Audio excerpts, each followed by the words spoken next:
هل يستوي الذين يعلمون والذين لا يعلمون، فرمایا کہہ دیجئے کہ کیا جاننے والے اور نہ جاننے والے برابر ہو سکتے ہیں؟ کیا علم والے اور بغیر علم والے کیا برابر ہو سکتے ہیں؟ حقیقت بھی یہی ہے کہ جاہل اور عالم کبھی برابر نہیں ہو سکتے، اور دن اور رات کبھی برابر نہیں ہو سکتے، اجالا اور اندھیرا کبھی برابر نہیں ہو سکتا، اسی طرح مرد و عورت کبھی برابر نہیں ہو سکتے، زمین و آسمان کبھی برابر نہیں ہو سکتے۔ زمین کا اپنا مقام ہے، آسمان کا اپنا مقام ہے، دن کا اجالا اپنی جگہ ہے، رات کا اندھیرا اپنی جگہ ہے، اسی طرح عالم کا مقام اپنی جگہ ہے۔ جاہل عالم کے مقام کو نہیں پہنچ سکتا، عالم اللہ رب العزت کے عطا کردہ علم کو جاننے والا ہے، عالم علم رکھتا ہے، پرکھ رکھتا ہے کہ اگر یہ چیزیں واقعہ ہوں تو کیا ہوگا، اگر یہ مسائل سامنے ہوں تو کیا ہوگا، قبر میں عذاب، جزا، سزا کیا ہوگی، حشر کے دن، میدان محشر کے دن، میزان والے دن کیا ہوگا، اللہ رب العزت کی پاک بارگاہ میں کیسے پیش ہونا ہے، حضور لجپال نبی صلی اللہ علیہ وسلم کے روضے مبارک پر کیسے حاضری دینی ہے، تو یہ جانتا ہے تو ایک عالم جانتا ہے۔ اور ایک جگہ پر فرمایا انما یخشی اللہ من عبادہ العلماء، فرمایا کریم خدا نے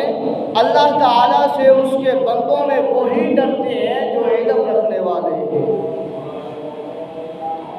اللہ رب العزت سے وہی ڈرتے ہیں جو علم رکھنے والے ہیں۔ پھر ایک اور جگہ پر ارشاد فرمایا یرفع اللہ الذین آمنوا منکم والذین اوتوا العلم درجات، اللہ تعالیٰ تم میں سے کامل مومنوں کے اور علم والوں کے درجات بلند فرمائے گا۔ اللہ رب العزت تم میں سے کامل جو مومن ہیں ان کے درجات بھی بلند فرمائے گا، اور جو علم والے ہیں اللہ رب العزت ان کے درجات بھی بلند فرمائے گا۔ حافظ کا مقام، حافظ کا درجہ الگ ہوگا، اگر حافظ کے ساتھ وہ عالم ہے اس کا مقام، درجہ، مرتبہ الگ ہوگا، اگر وہ حافظ کے ساتھ عالم بھی ہے، ساتھ ساتھ وہ مفتی بھی ہے، اس کا درجہ، اس کا مقام، اس کا مرتبہ الگ ہوگا۔ اور اسی طرح وہ حافظ کے ساتھ اگر وہ عالم ہے، مفتی ہے، مفکر ہے، محدث ہے، عالم ایسا باعمل ہے تو اس کے درجات بھی اللہ رب العزت ان سے بہتر عطا فرمائے گا۔ تو پتہ یہ چلتا ہے کہ فرمایا علم والا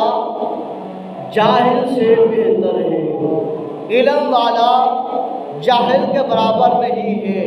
اگر آج کوئی علم والے کو، عالم کو، امام کو ایک جاہل کے برابر سمجھے، اس جاہل کے برابر اس کو اہمیت دے، اسے سوچنا ہوگا کہ وہ اللہ اور اس کے رسول کے فرمان سے بغاوت کر رہا ہے،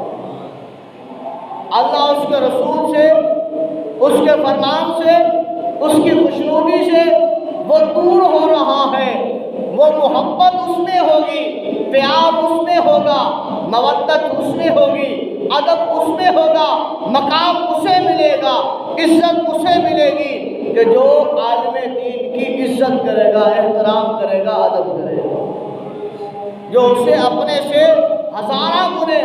بہتر جانے گا کہ یہ میرے سے بہتر ہے، یہ میرے سے اعلیٰ ہے، یہ میرے سے افضل ہے، یہ میرے سے اعلیٰ ہے، کیونکہ اس نے اللہ کے قرآن کو یاد کیا ہے، اللہ کے قرآن کا علم رکھا ہے، نبی آخر الزمان کے فرمان کو سینوں میں رکھا ہے۔